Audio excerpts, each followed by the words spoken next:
Ang pinaka nakita natin sa trial ngayong umaga, yung banggaan ni Attorney Christine Ferrer at ni Attorney Lorna Capunan. In fact, there were many times that even the presiding officer said na gusto niyang iwasan yung generational Yes. divide, no? Pero ano sa tingin mo yung nakakabuti ba sa pag-intindi ng mga manonood yung bangayan na nakita natin ngayong umaga? Sa tingin ko, hindi. Kasi pag ganyan, focus yan sa personalities. So, na-focus, ganun ba yun si Attorney Capunan? Ganun ba si Attorney Ferrer?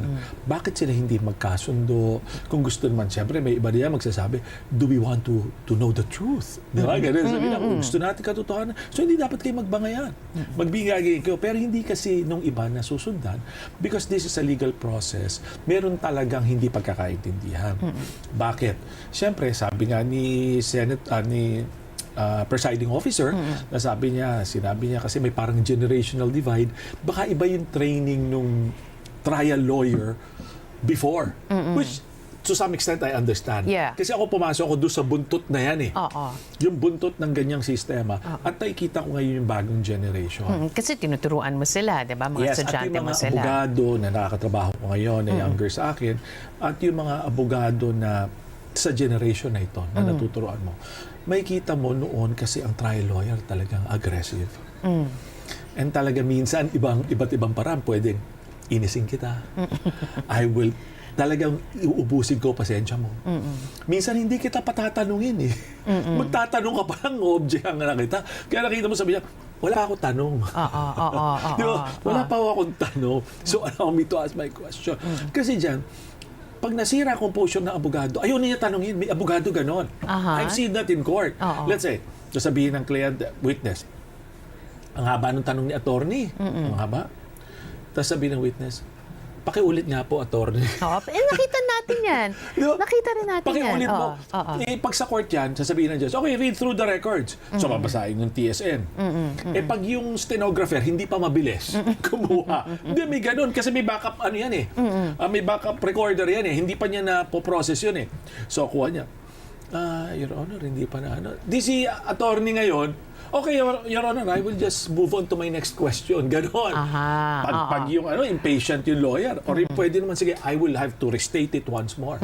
So, to be a trial lawyer requires a lot of patience. Yeah. And you have to think on your feet. Yes. And you should be ready to face every personality that you'll meet. Kasi I get that completely, no? Kasi ilang beses na rin natin sinabi dito at ilang beses nyo rin na nabanggit whether dito po or sa ibang mga panayam dahil alam ko may mga iba kang panayam. Wow.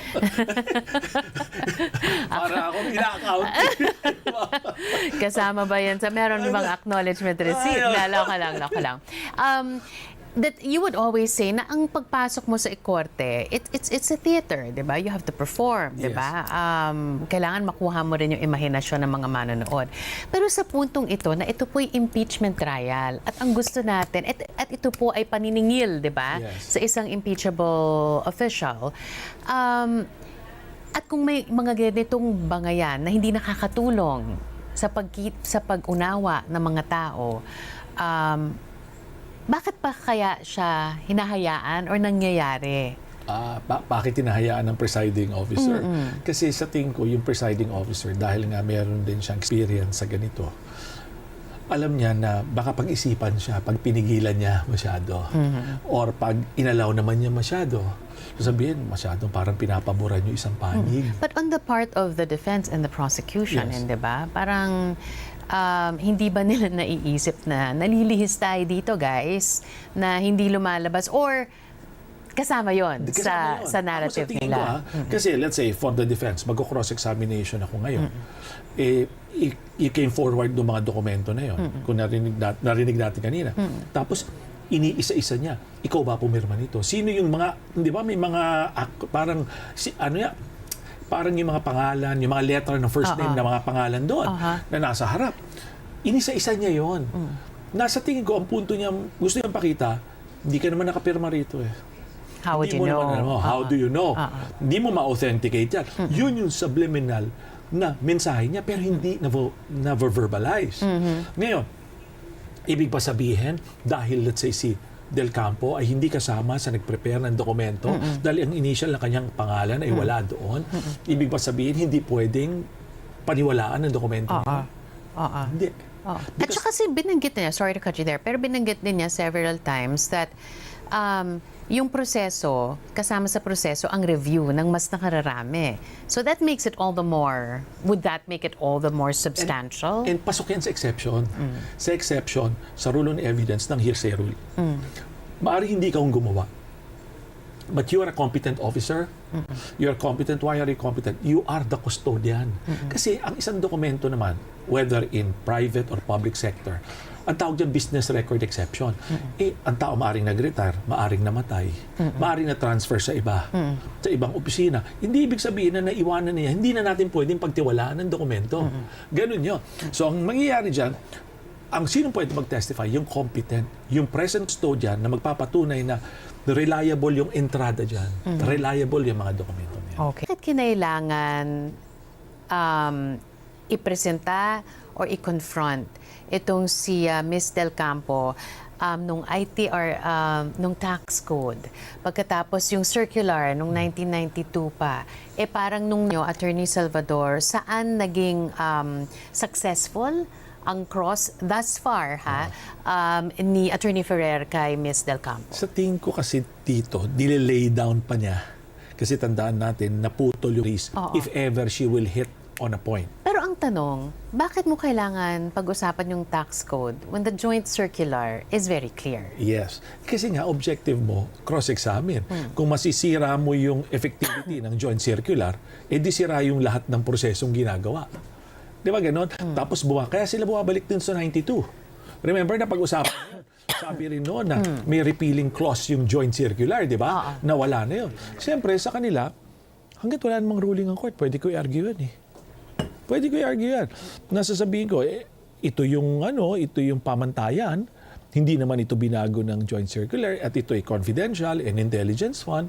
Baka ito pwede kasi very specific ito. But here's the thing, Attorney Tranquil, no? Pera ng taong bayan kasi ito. At kapag ganyan yung kalaking halaga ang binibigay sa'yo at iba yung patakaran kung paano mo ito gagamitin, di ba, or ginamit, hindi ba as an official, you should go over and above what is being asked of you para mapatunayan na binigyan mong halaga yung pera na yun? Actually, that's a good observation. Kasi nga, ito ay pera ng bayan. We will have to account.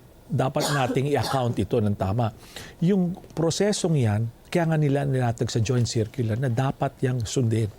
And then yung observation mo, na binanggit mo na dapat sana ang ginawa nila ay sinunod na lamang ito, dapat nga sana. Kasi tandaan nito, this is a very high position. Kaya nga ito dinadala sa betrayal of public trust. Di ba? Kaya nila dinadala yon. You have to account. Maaring yun na lamang nga na kung titingnan mo yung usapan kahapon, di ba? Yung mga tanong, ginamit iba pang sa contribution sa commencement, sa Christmas party, sa kung ano-anong other activities na parang hindi pa. Kasi subject to cross pa, hindi pa pumapasok doon sa confidential or intelligence fund, di ba? Ngayon, ibig pa sabihin nun kung ang dahilan naman ng paggamit din nun ay para sa publiko rin, ibig ba sabihin tama yun? Di ba ganun yun eh? Doon yun. Kasi doon nga papasok yung usaping misuse ba ito? Kasi maaring ang purpose mo, gusto mo makatulong, pero yung kaparaanan ng paggamit o pinagkuhanan ay hindi ayon doon sa purpose ng pera ngayon, may problema tayo dyan.